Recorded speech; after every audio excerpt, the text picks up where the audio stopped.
Okay, so today's lesson was on the subject of the Peasant Revolt of 1381. Hopefully you watched the video previously, which explains the course of events, and it explained the emergence of the leader, Wat Tyler, who brought peasants from Essex and Kent to march on London.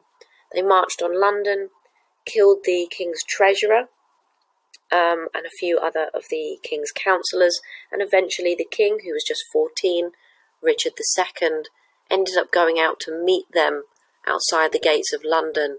The king agreed that he would hear their concerns, but actually, in reality, he sent knights after them and killed off the leadership of the revolt.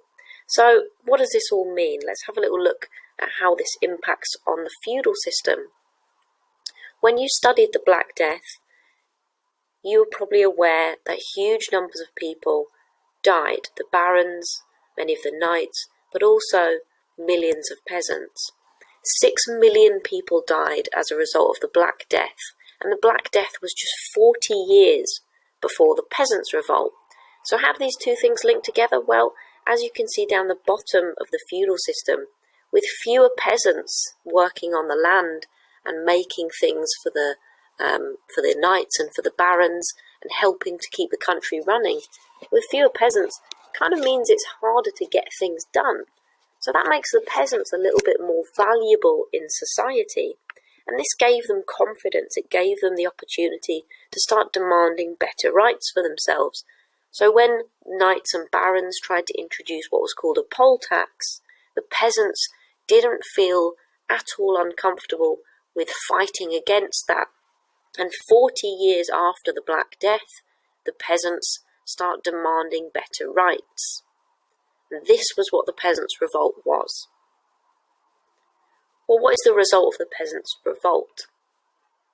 The king has slightly lost some authority, and of course, some very, very important political consequences. The poll tax that was suggested was scrapped. It was very clear that introducing a poll tax where every single person has to pay tax, even above the age of 14, so that's children as well, it was too much. And as you saw from the video, the poll tax was going to be the equivalent of 2 weeks of wages. That would be thousands of pounds today, and that would stop you from being able to pay rent or eat properly.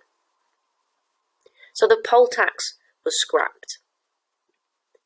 The power of kings was also being brought into question.